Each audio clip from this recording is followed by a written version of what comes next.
What's going on, everybody? It's Blackjack here with the Clean Finish Podcast. Today is Thursday, March 3rd, 2016. You can follow me on Twitter at It's21Blackjack, at Need Clean Finish. You're here for episode number 29. We've got a pretty boring Raw to go over, a way more exciting NXT to cover, a bit of news, and the pretty much the typical here. How you guys doing? How's everybody doing out there? For once, I'm doing this on a Thursday and not a Saturday. I didn't have any work commitments or anything come up, so fortunately, it was an easier time for me to do it. Let's see. If you haven't already, please subscribe to the Clean Finish Podcast. Hit that nice little subscribe button that's right below the video. Also, like it up. I know there's some of you that have gotten here a little early. I see. Osiris is in here. Apparently, I have celebrity Chris Brown in here too. Infinite, Drex2K, Quest. I see all you guys out here. Oh, no, Autumn. Yeah, I'm doing fine. Good to see you guys here. Alrighty, let's go ahead and jump into this Raw. Let's get this out of the way because I don't want to spend too much time on this. I actually want to get through this in about 15 minutes if I can. Let's start with the things that mattered. Taker and McMahon, which first of all was probably the boring part of all of this because Taker was pretty uneventful. Vince came out. Taker walked down, did his old entrance, grabbed Vince by the throat, told him, hey, look, whatever happens, happens. If I kill your son, hey, blood's on your hands. And that's it, and just left. And Vince gave a decent speech at the end. It's his delivery was great, where he at the end he pretty much said that he'll Shane will no longer be my son. He'll just be the son of a bitch. It was just weird because it was just like Taker just came out, didn't explain why he's going to do this for Vince. I don't know if Taker's really the bad guy or if he's the good guy, forced to be doing what the bad guy tells him to do. I think that's maybe what they're going for, is that Taker is just doing this because it's like, well, shit, I'm at Mania. I guess I have to wrestle somebody. I would just be more like, why Shane? But hey, whatever. I don't know where they're going with this. I don't know what the angle is going to be for Taker. I just wish there was more of an explanation. I know they still have 4 weeks left, but it felt really empty. I wasn't expecting it to be that empty, and that's pretty much what it was. Stephanie McMahon gives her speech for the Legacy of Excellence Award, the Vincent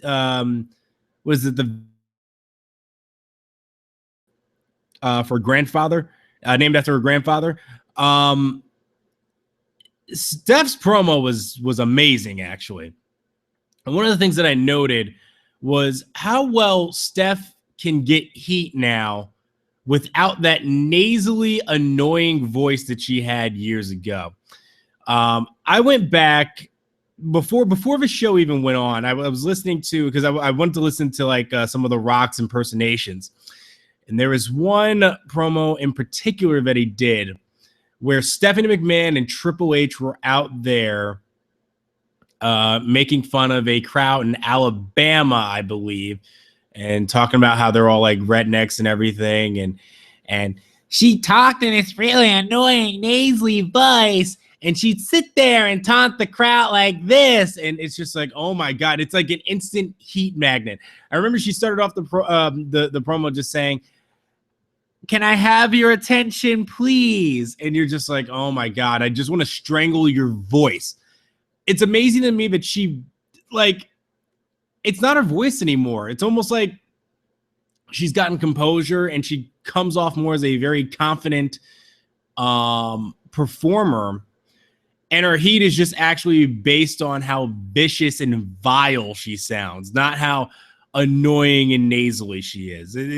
It's quite a remarkable evolution of Stephanie McMahon over the years. So she went and talked about she talked about her brother Shane and how, you know, he's been so far away from the company, and how he ruined her moment. And it's just like, yeah, if you really care and you think it's best that Shane, and talking to the fans about, you know, if you think it's best that Shane McMahon is back, you know, he hasn't been here in 6 years. You know, where were you for Mania? Where were you for all this? And she really, really, really brought the heat in the entire promo. I thought Stephanie's promo was probably actually the best thing of the night. Well, okay, it's weird because I thought that she probably cut one of the best promos we're going to get in a while.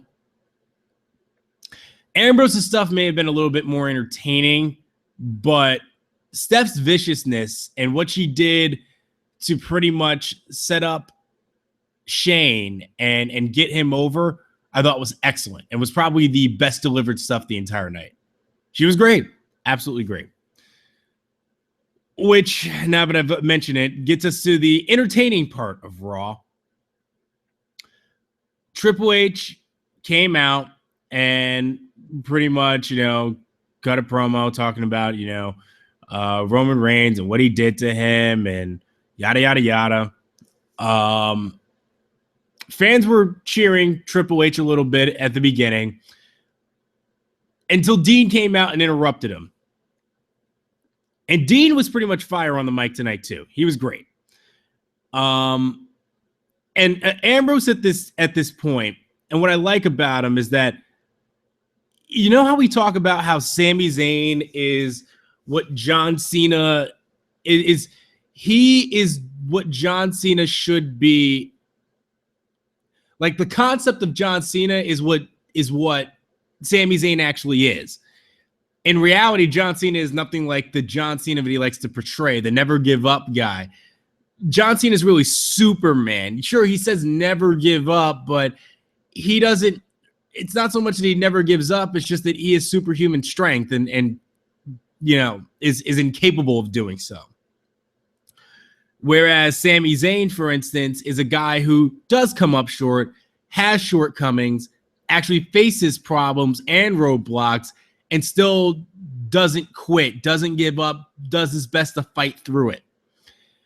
Dean Ambrose, in a way, has kind of become that, where he's this indestructible character where he'll still fight through whatever you throw in his way and try his best to come out on top. He's not a do-nothing guy. You know, he likes to get in your face. Same way he did tonight with Triple H, where he interrupted his whole speech and came out there, pointed at his belt and said, "I want to challenge you for that." And Triple H, you know, just kind of laughed and was like, "No." Well, no, he didn't say no. He said, "You know, I'll think about it." Obviously, kind of brushing him off. And what's been great about Dean, and I think why this works better with Dean and it doesn't with Roman, is that with Dean, he fights back. Like, he doesn't stop when he should stop. You know how you see like a guy who's just beaten down, especially like in a UFC fight, where he's getting beaten and it's just like, oh my God, just stop the fight. Like, seriously, stop. Somebody needs to stop this. It gets to that point with Ambrose, and he just doesn't stop. Like, for some reason, he just keeps going, even when you're just like, dude, take the L and go home. And that's why people get behind him. It's way easier to get behind something like that, where it's just like, all right, fine, you got me down, but I'm still going to push through. Now, at some point, you do have to pay him off and get the win. When that happens, who knows? But I thought he came out very, very early on, very, very good. Looked very serious, and I could take him seriously out there with Triple H. And the people got behind it the second he said, "I want the championship," or that, you know, "I want to fight you for that." And that, you know, it doesn't have to be you main eventing at Mania against Roman Reigns. It could be me. People got behind it. People were cheering. It's what they wanted. And it finally got Triple H booed. Now, I think what they're trying to do which is what they always do, is use Dean to rub off on Roman, because it's what they did back at the beginning of the year. I talked about this, where Reigns wasn't getting over, so they paired him with Dean. They let Dean get the title shots early and lose to Seth so that Seth could gain his heat, and then have Roman come out there and be his buddy to save him, which would then get the crowd excited because it's like, oh yeah, Roman Reigns, good guy Roman Reigns, best friend Roman Reigns, looking out for his buddy Dean Ambrose. And once it finally rubbed off on, it took months, but once it all finally rubbed off from Ambrose onto Roman, they let Roman roll on his own. And it worked for a little bit, and then they fucked it up again. I think that's what they're trying to do here, and I think now people are way smarter to it, and they're not going to let it. I think that if they see through the facade, it's not going to get the reaction that they want. Who knows? Maybe they're just going to give us both the Ambrose and Reigns story for the title, where Ambrose challenges first, Reigns after, and then maybe they talk about it afterwards. Who knows? So then we got to the main event. Triple H made a match with Ambrose going up against the League of Nations. Sorry, not the League of Nations. Alberto Del Rio with the League of Nations at ringside. And again, this is what, when we talk about how poorly they book Reigns, and yet here's the big thing. They essentially booked the same match for Ambrose and Reigns. Reigns got Sheamus. Dean got Del Rio, but the stipulations were the same with the League of Nations at ringside, supposedly posing the threat. The differences are this, and this is why it was never designed. Like, Roman was never going to get over with the way that they did it, because they always protect him. They find a way to put Roman in situations in which he always looks protected, not like a badass. So in his match, the League of Nations on the outside, despite being heels, get ejected and listen to the refs and walk to the back. So it's just Roman and Sheamus one-on-one, which is a match people don't want to see to begin with. And then he gets a count-out finish. And then Triple H comes down, announces himself, comes on down, and fights Roman fair one-on-one. And Roman loses. There was never going to be a situation in that setup that Roman was supposed to get cheered. Never. With Ambrose, what they did was the League of Nations interfered throughout the match, but they never ejected them. They kept all four of them there. Triple H announces himself, and when Triple H is standing up there at the Titantron, he commands that all four of the League of Nations jump him for a DQ victory. They beat him down. Triple H comes in afterwards and then starts taunting Dean. Dean then starts to fight back because that's the sympathy right there, is that the League of Nations beat him down, and then Triple H came in afterwards and wanted to get his shots in. So it actually got heat. Now, that's not to say that if they actually did that formula with Roman Reigns, that the crowd was going to cheer Roman all of a sudden, because there is that element of people do not want Roman. I'm not going to deny that for 1 second. There are people who do not want Roman, and there are people that want Dean. They would rather see Dean in the spot. But from a booking standpoint, Roman was never supposed to get over the way that they booked him, and the way that they booked Ambrose. They booked him in a way that, of course, he was going to get cheered at the end of the night. Of course he was. They did everything right for him. The bigger thing was after the beatdown, Triple H said, fine, you got your match. He pedigreed him. And then and then he said, fine, you got your match. Drop the mic in front of his face. Dean Ambrose doesn't pick up the mic because he wants to sell the beating. And with his head down on the mat, just goes, hey, Hunter, thanks. which was it was hilarious. I started laughing after I heard it, but I'm like, this is what makes him great. Is that even though he got his ass kicked, and he had to get his ass kicked to get the title shot, he got what he wanted in the end. He's like, thank you. You gave me exactly what I wanted. I had to suffer for it, but God damn it, I got what I wanted. And that little bit of rejoice pissed off Triple H so much that he didn't need to do this at all. He didn't need to go down there and beat him up. But he went down there again and whooped his ass and beat him up on the table. It was great. I loved it. Just the way that they booked all of that, I thought was great. And it's just way, way, way better than what they did with Reigns. The rest of Raw. Becky Lynch versus Sasha Banks. Listen, NXT, first of all, has done this finish once. They've kind of done it twice. They have done it once with the double pin, and then they did it with Samoa Joe and Sami Zayn, and then they also did the double submission. But it's like, oh, both guys are competing right now, and it's so tight, and they both exhaust themselves to such a level where it's like, either both guys get a victory or they end in a draw or everything like that. With Becky Lynch and Sasha, this felt forced. Maybe the timing was just bad with how they went to go about this finish, with NXT already doing it. But here's the other reason why it felt forced. And a lot of people have said that the execution of the finish was bad. And I don't agree with that. Because the execution of the finish isn't the problem.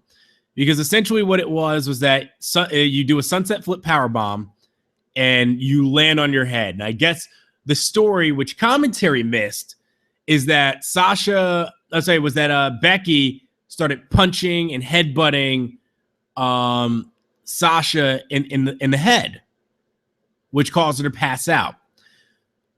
But it looks really lame. And it does look very lame. The issue that I have with it isn't the execution. It was the idea. It was that on paper, they didn't think this out. Was that the idea that Sasha is going to do a sunset flip powerbomb and just pass out? I mean, she did exactly what she was told to do. So she actually did it correctly. I just think the idea was dumb. Why a sunset flip powerbomb of all things? On it's not even like she did it from like the, like a very, very high spot where they both looked exhausted. It was just like she hit the powerbomb and then she just took a bump backwards. Dumb idea. And then even worse, well, I'm not going to spoil SmackDown, but I think you can pretty much guess where they're going since they're going to do the triple threat. And I said I wasn't crazy about the triple threat, which I'm not, but you know what? If they're going to do it, do it. But with the finish that they're going to do on SmackDown, it just begs me to ask, why didn't you just do that finish on Raw?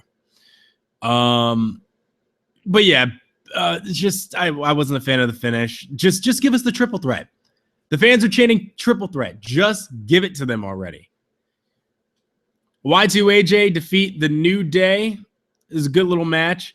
Everybody's saying the turn's coming now. Jericho's going to turn on AJ. I really don't think so. I'm dead serious. I don't see it coming. And now they have merch. Not very good looking merch, but they have merch at WWE Shop. I would hate to think that this is just a work for them to sell merchandise and just make a quick buck off of people and then just have Jericho turn on AJ the next week. But who knows? I still think that the idea is that they're going to have Y2AJ win at Mania, put the belt on AJ to give him some credibility since they're probably not ready to really put him in a singles feud and want to protect him for a little bit. and just have them run the show with Jericho, run the tag team show with Jericho for a little bit. This way, you can bring in Enzo Amore and Colin Cassidy, and Big Cass, and let them build up first before just doing like having them feud with the New Day and just put the belts on them. I know a lot of people want that, but I don't think that's a good idea. I'm actually not a huge fan of just putting the belts on Enzo and Cass right away. I think they need some establishment on the main roster first before you can do that. Because remember, they haven't even won the NXT Tag Team Championships. As a tag team, their strength is in their entertainment, not so much their work. So it'd be weird to kind of put the belts on them and then have them put on mediocre matches early on. Bubba Ray Dudley versus Jey Uso. Dudley Boy's got some good heel work here. The match I just thought was whatever. It was okay. Big Show versus Kevin Owens. It is what it is. I'm not crazy about Kevin Owens feuding with Big Show, but they're making it work, I guess. I do hate the 50-50 booking where Kevin Owens defeated Big Show by crotching him on SmackDown. So, of course, Big Show has to beat Kevin Owens by crotching him on Raw. It's just dumb.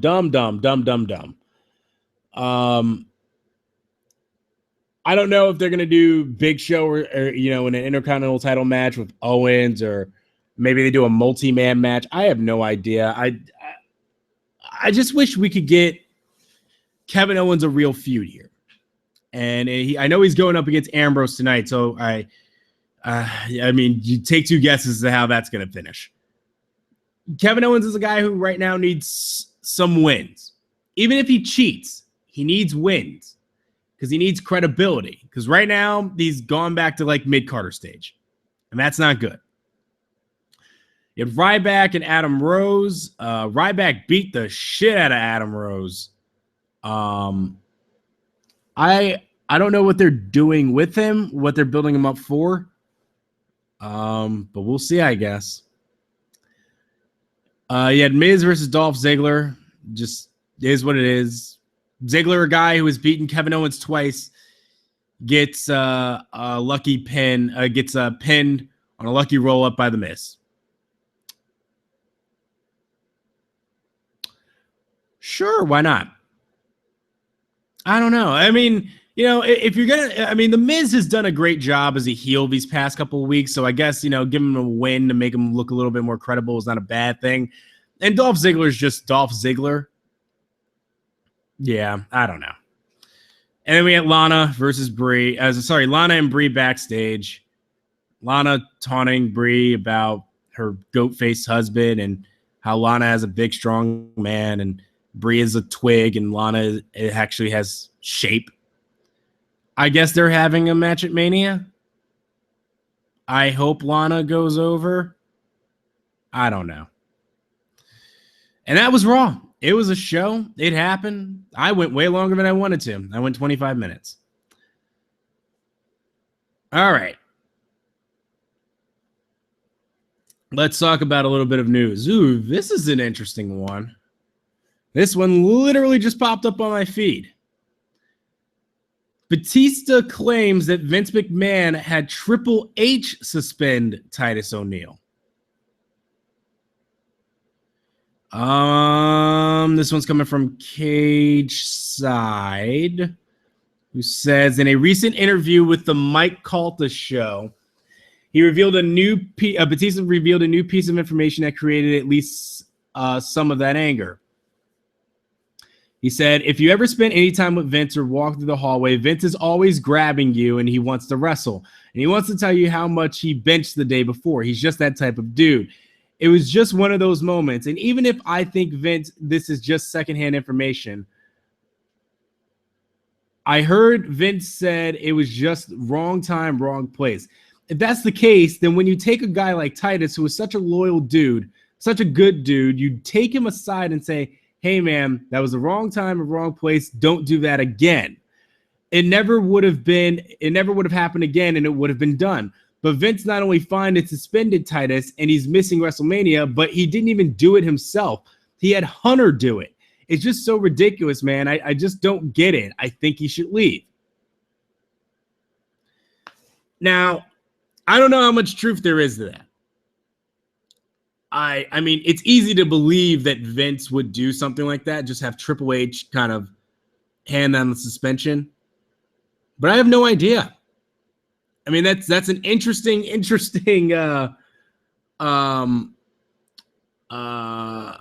a bit of information in the story, that if Vince, who obviously was the one affected by this, doesn't even hand down the suspension, but has a son-in-law do it, it's a little cowardly almost. It's like, oh, I don't want to hurt, Titus. I really like him. Triple H, you do it. That is really ridiculous and very stupid. Now, is it true? I don't know.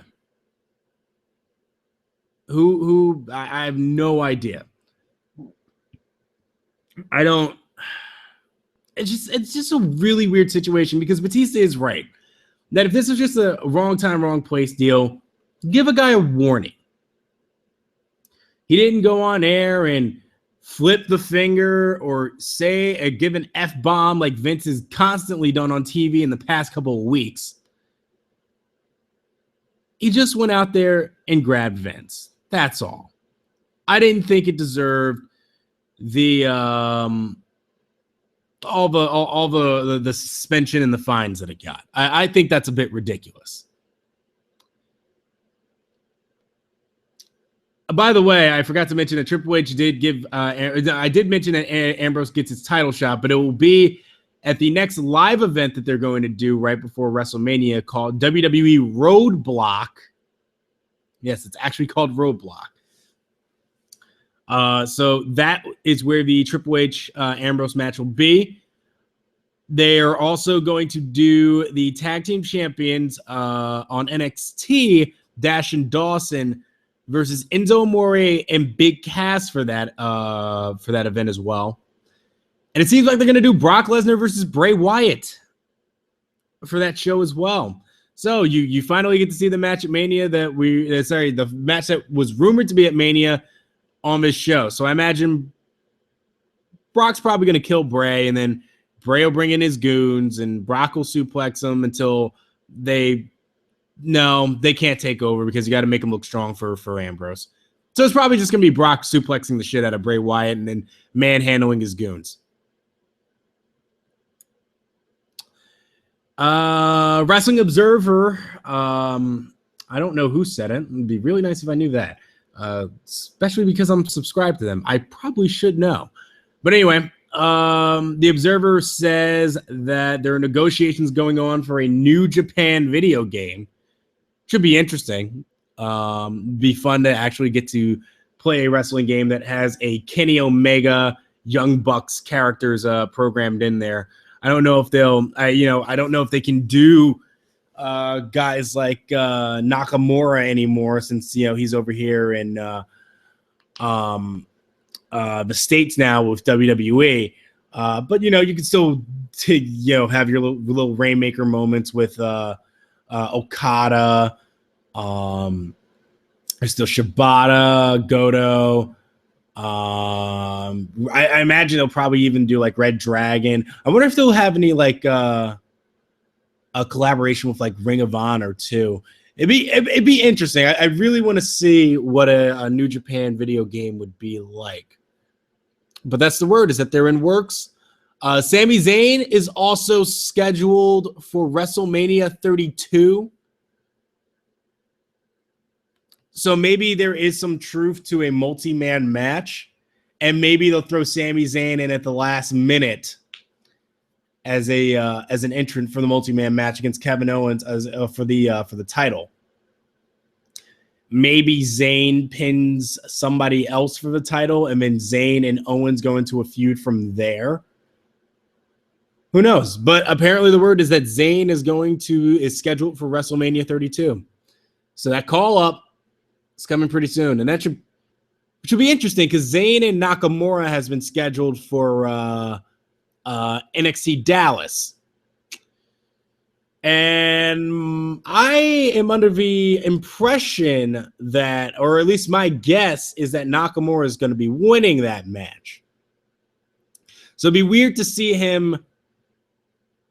It'd be weird to see him lose to Nakamura and then possibly be in a title match the next night. But we'll see. Let's see what else is going on. New Day's doing more sketches. WrestleMania 33 is apparently going to be in Orlando, which would be nice because I am now in North Carolina, so I can actually travel to this one. I'll probably even drive down to Orlando for WrestleMania 33 is going to be there. Let's see what else. The good news is that Bret Hart's cancer treatment has gone well. He got his prostate removed. They're very, very optimistic about his recovery, so that's good news for him. Apparently, WWE almost banned the Styles Clash. I hate talking about this so much.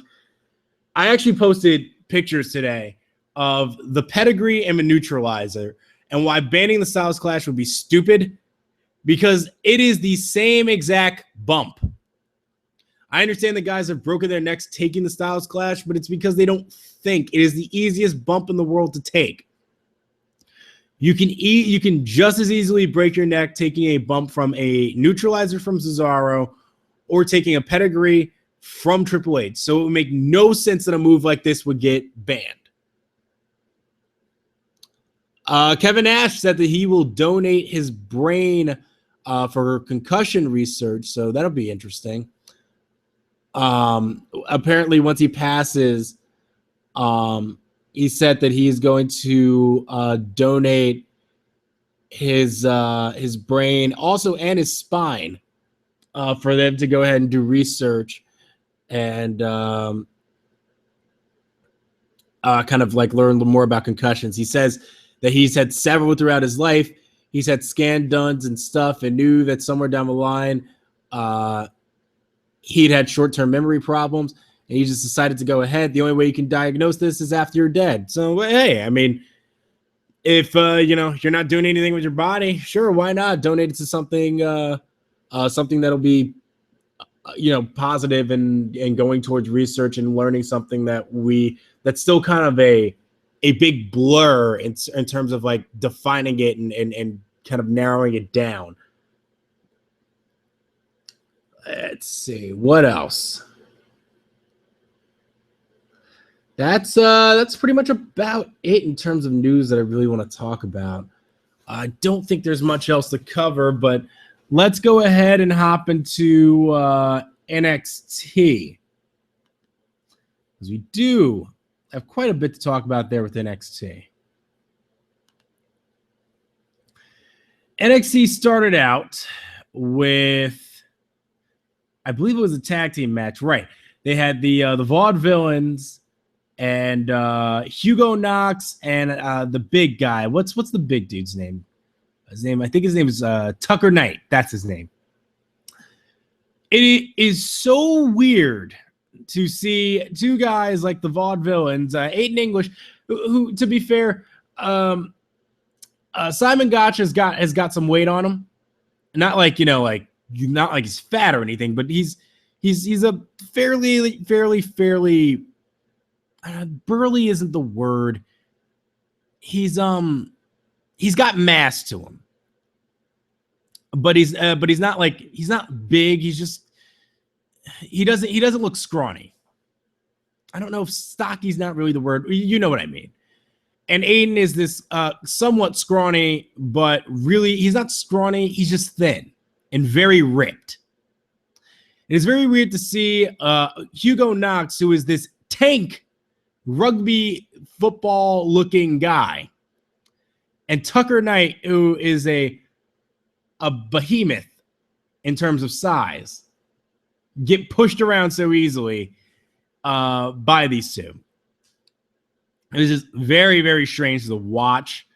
It was a quick 4-minute match. Aiden English and Simon Gotch just controlled the entire match and then hit the whirling dervish on Tucker Knight for the win.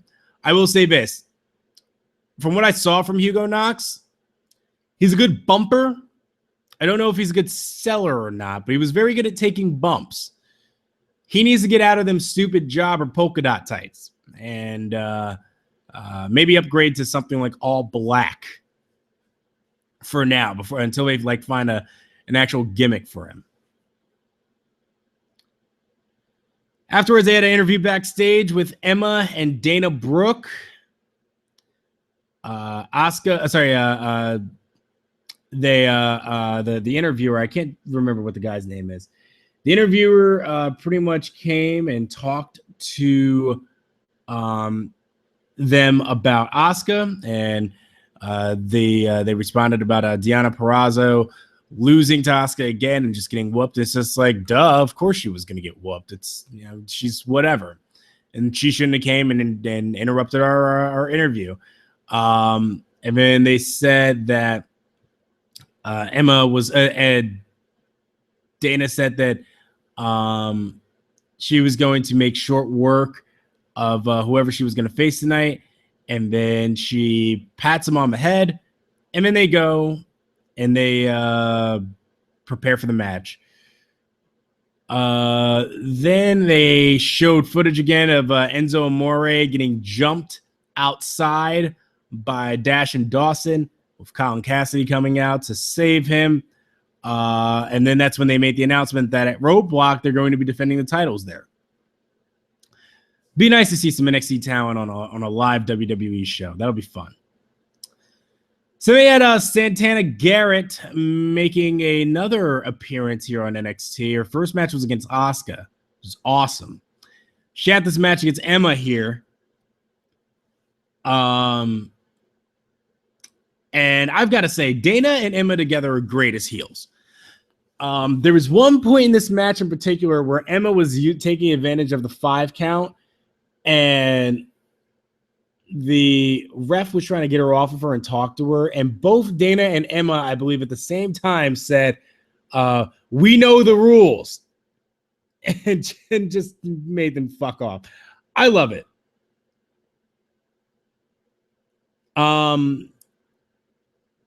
It's just, it's great. I love these two, but what annoys me is that they're not going to do anything with them.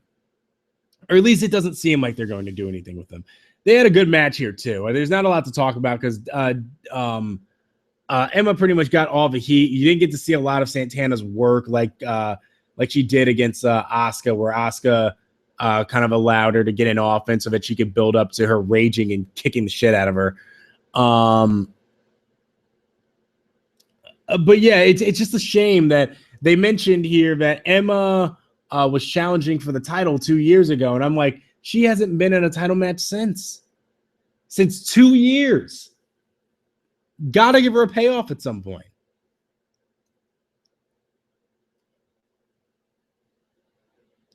After that, they had William Regal. He was in the office backstage with Eva Marie and Nia Jax. And William Regal pretty much said, yeah, you two are stars here. And, I'm going to put you in a match. Puts him in a match with Bayley and Asuka. And that's when they got quiet and not all giddy and excited. And William Regal's just like, all right, you two can handle that. I've got more important things to do, like this new signee I've got. So William Regal comes down and said that he's proud to announce his newest signee. Music hits. Music is awesome. You hear that ridiculous, nice, deep, growly sounding bass. And Austin Aries walks out. Absolutely fucking awesome. Austin Aries arrives to NXT, and within 10 seconds of him coming out, Baron Corbin comes out, beats his ass, ends up dazing him on the floor, and then just yells at Regal, eye for an eye. He started mouthing off some other stuff too, but my God, Baron Corbin is fucking great. He's fucking great. I love that Aries knew how to sell the end of days too. It was great. But my God, Baron Corbin. This guy is money. This is a money heel. This is the type of guy that can get people over and that I wouldn't be afraid of putting the title on. He is a great heel. This is one of the best heels I think NXT has ever had. One of the best. He's right there with me with Samoa Joe. He may not be on that level of like where Samoa Joe is a far more credible wrestler, but I mean, it's not like Corbin's a terrible wrestler. He's improved so much over the years, just over the past year. It's almost like he's gone from squash matches to having legitimate 10-minute long matches with guys, and he's credible. He is a great performer. He doesn't have to say a lot. They keep his words to a minimum like they should. And he's absolutely phenomenal. The dude gets heat. Love Baron Corbin. God damn it, is he good. And so afterwards he goes, he rips Aries' shirt off of him, throws it at Regal, and just said, this was revenge for taking me out of the title match. It's absolutely great. Loved it. Afterwards, we got the Drifter. Yawn. Beat Steve Cutler. I know more about Steve Cutler than I know about the Drifter. They said Steve Cutler was a Marine who toured in Afghanistan. And I was like, great. And that sentence alone, I know way more about him than I know about Elias Sampson. Why can't they give me anything on this guy? He is like Bray Wyatt, but he wins. So I don't know if that's the thing. I don't know if this Drifter thing is actually getting heat or not. No idea. But anyway, after the match was over, Mojo Rawley and Zack Ryder were backstage. They said, damn, this is the first time that we took a loss in a while. But you know what? We're gonna challenge them to a rematch, and we're gonna beat the Vaudevillains. And as they said that, the Vaudevillains came out from hiding behind like the stage setup, and just came out and just kind of smiled all nasty-ish. It was weird. I don't know what to make of it. Then we got the match that mattered. Finn Balor versus Neville. Holy shit, what a match. Why are we not getting this Neville on the main roster? This Neville was absolutely amazing in this match.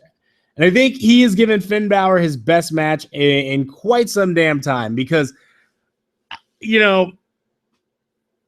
I think moving Finn Balor away from the double foot stomp as his finish and putting over the Bloody Sunday as his finish has done way more for me. I really do like the Bloody Sunday as a finisher for him, and I think that works a lot more. And I think that's part of the reason why I've liked him a little bit more. But Neville is what really did it for me here, because he worked as a kind of a heel a little bit here. Or at least he was playing the role in which he needed to get heat. But god damn it, was he great. I loved that quick release German suplex he hit, and his hair just kind of like fell over his face, and he just went and he grabbed that motherfucker one more time. Did a deadlift German and then bridged into it. It was beautiful. He sold like crazy. There was the Pele kick where Neville sold it by kind of drooping his shoulders first, sitting down on the mat, and just kind of looking down. And the ref just kind of taps him, and Neville just falls over. His selling, his bumping, everything that Neville did in this match was fan-fucking-tastic. Neville was the man. That's not to say that Finn Balor was bad or anything, but Neville was the star of this match. Finn Balor was good, And I think, seeing two guys of similar weights kind of going back and forth like that made for a very, very fun and entertaining match. That arena was kind of quiet for a lot of the night, or maybe not quiet, but not as loud as you would think they would be. But they were loud and very vocal for this match. It was a hell of a match, an absolute barn burner. If you have not seen it, watch it on the network. It is a must watch. Just a hell of a match. I think that, to me right now, may be one of the best matches. I don't know if I can say best, because I really have to think of what matches have happened thus far this year. But this was one of the best matches in WWE this year. This match right here. So Finn Balor hits coup de grace, hits Bloody Sunday, pins Neville, and they have a moment where Neville's upset a little bit.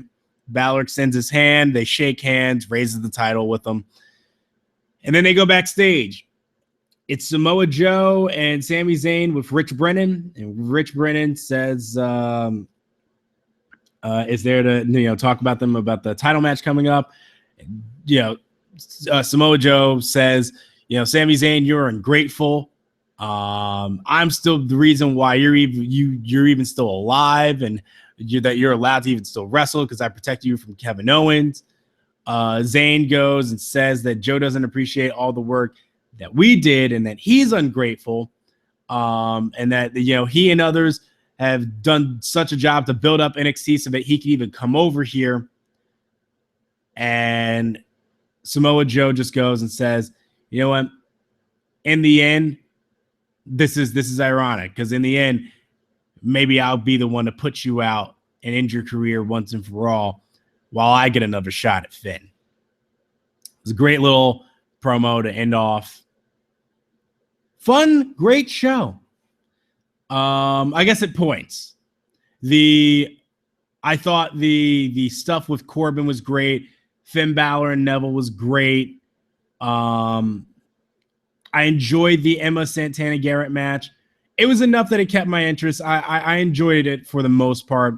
The past 2 or 3 episodes have been kind of boring, but yeah, this is great. And it's amazing that's Samoa Joe and Sami Zayn segment accomplish what 4-week builds on WWE take. And they did that in 2 minutes at the end of the show. Absolutely, absolutely great.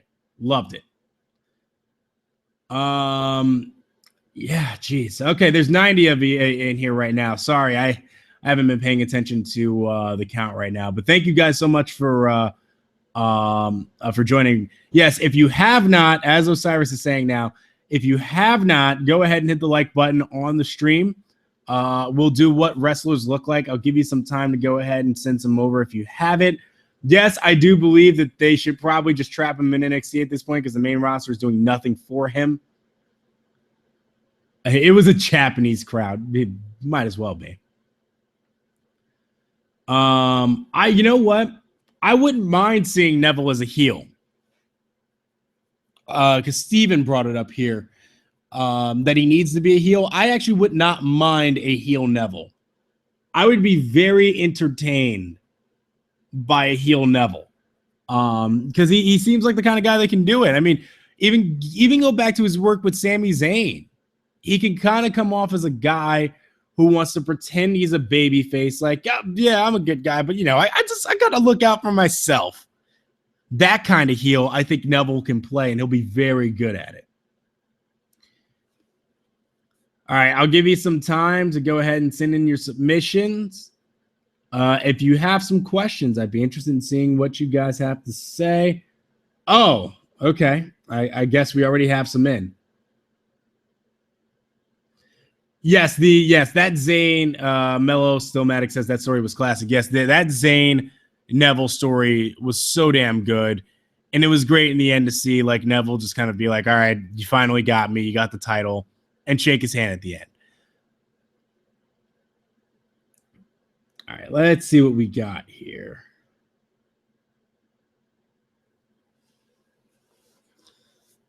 Oh, you want the SmackDown spoilers? Okay, let's. I can rattle them off real quick then. Since SmackDown's already happening, so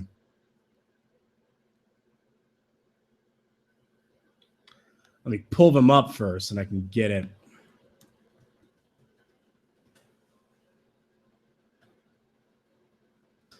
All right, here we go. SmackDown spoilers for tonight.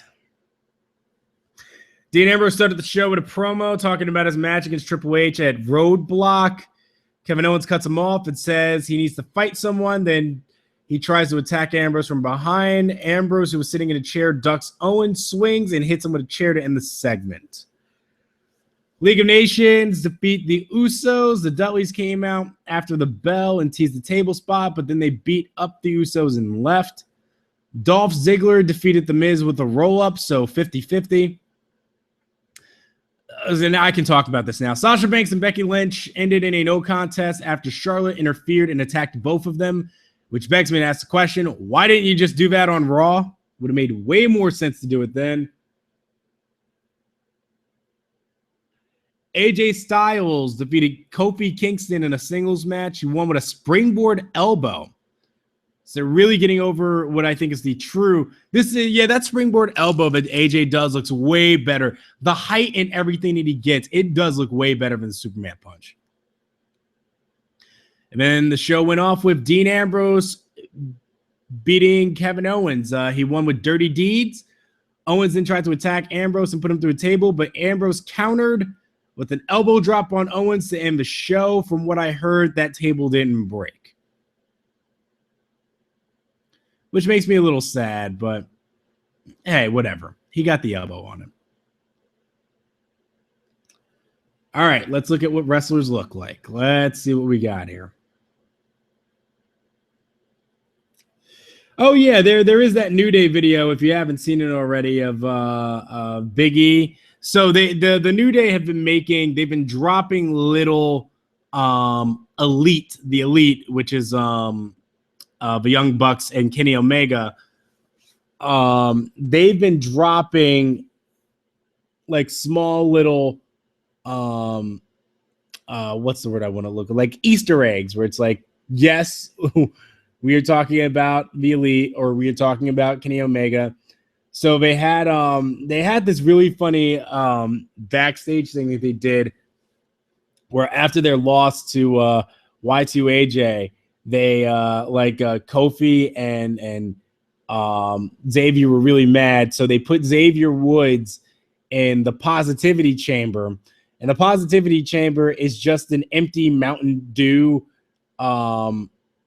soda box container, or a big a Mountain Dew like soda refrigerator. You know, the refrigerator they put sodas in like the supermarket or wherever, or something like that. He was just in there for like a minute, like grunting and yelling and acting all stupid. And Big E is just there cleaning with a broom, the same spot over and over and over again. This is really funny. Jake Mitchell actually sent in a picture of that, and it just says, when you steal Kenny Omega's gimmick, which I thought was funny. CM Punk looks like he saw the finish the Fastlane. It's him with the it looks like Straight Edge Society days when he had like the beard and the short buzz. And it's him just yelling. Okay,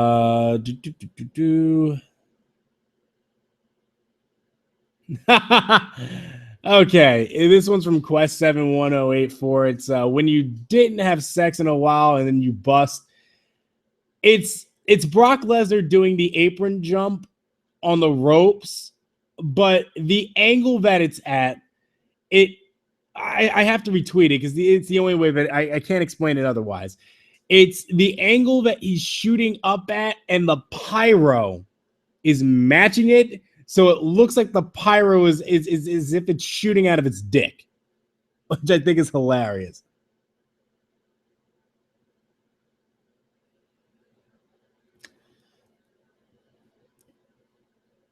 He sent another one when you have to sit next to the weird kid on the bus, which is weird because in this photo, I wouldn't be able to tell who is who because Kevin Owens is grinning and Byron Saxton is the one that's spaced that is weirded out.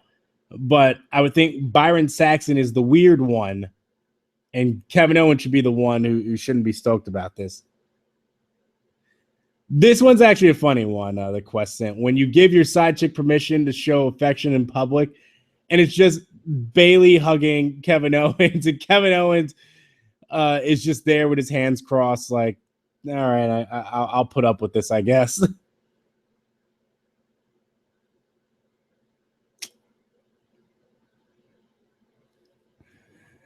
CM Punk looks like he got lost at the mall, and he's waiting for his mom to pick him up. And it's the old Punk sitting Indian style in the middle of the ring. That's actually pretty funny because it does look like that.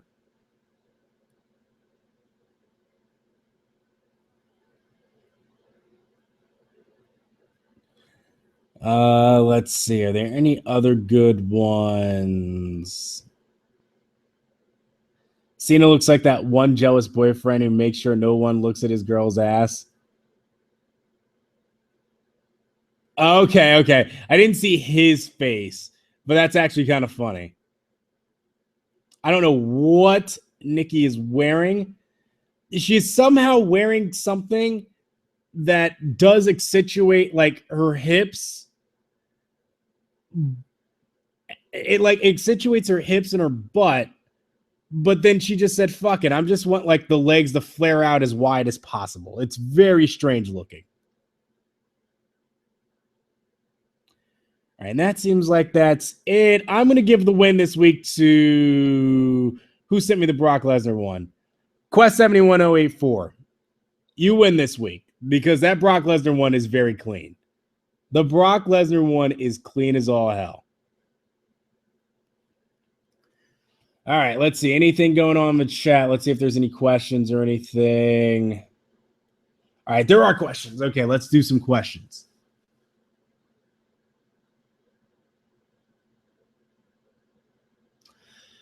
How do Carl Anderson and Gallows debut? This one's from Mark Cisneros. Your name's Mark. With Finn Balor. That's how they debut him. Yeah, I don't know. All I imagine is that they debut him with Finn Balor and they ride the train of that the Bullet Club.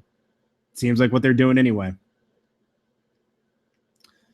Will my Kurt Angle return dreams ever come true? Well, he's done with TNA now. He just said he's not sure, he doesn't know where he's going next is all.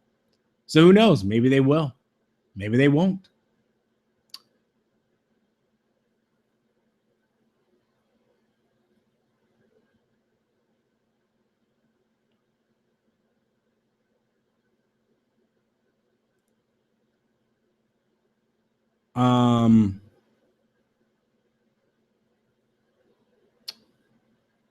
I want Angelo Dawkins in the memorial, the Andre the Giant Battle Royal Memorial. Oh, Jesus.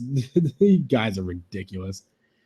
Fantasy booking. This one's from Jake Mitchell. Ambrose beats Triple H at Roadblock, leading to a triple threat at Mania. Brock wants to be put in the match, but the Wyatts attacking him sets up those two for Mania. I am not crazy about that idea.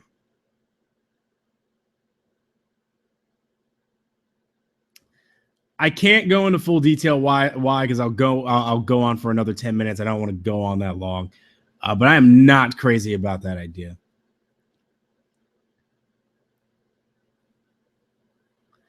Let's see. If you were to put one or two WWE stars in the Bullet Club, who do you think would be a good fit? I actually talked about this.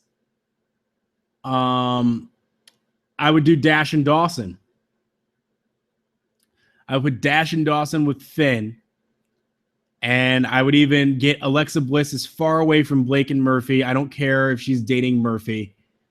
I would get her as far away from them as possible. And have her be with Balor. Now, if you want to do just strictly WWE, then I would put Cesaro and I was going to say Neville, but I don't think you can. Maybe Neville.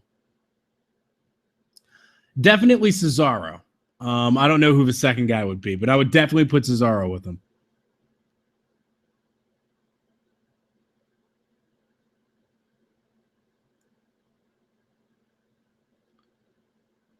Let me see. Trying to see what else here.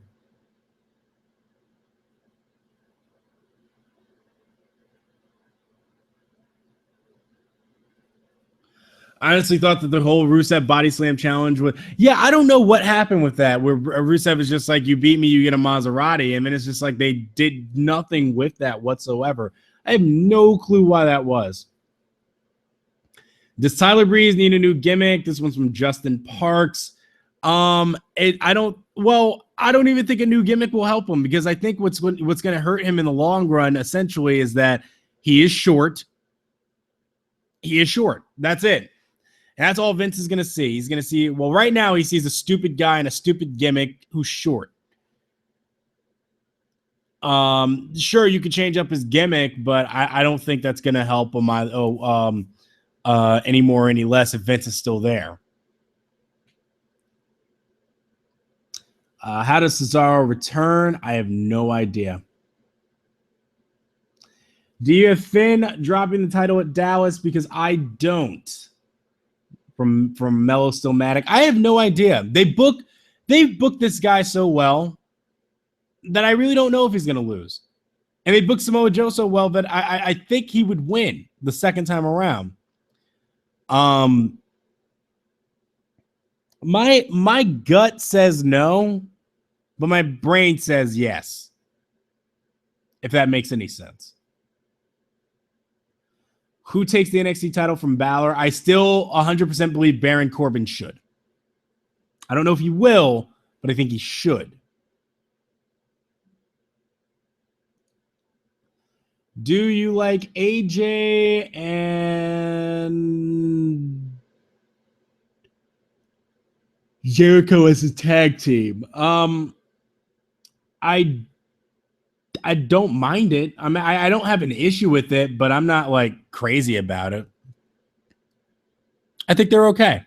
They're fine for what it is. And if they get the title and Jericho gives the rub to somebody else by putting them over when they lose the title, then I'm fine with that.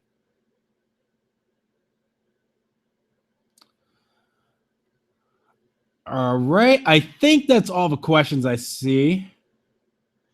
Nothing else really popping up. So let's call it a show. Wow, only an hour long. We kept it pretty short this week. I like that. Thank you guys again for joining me here at the Clean Finish Podcast. This is Blackjack. Again, follow me on Twitter at It's21Blackjack. Podcast Twitter is at NeedCleanFinish. I will see you again next Thursday, March 10th. Is when we'll be back on. See you then.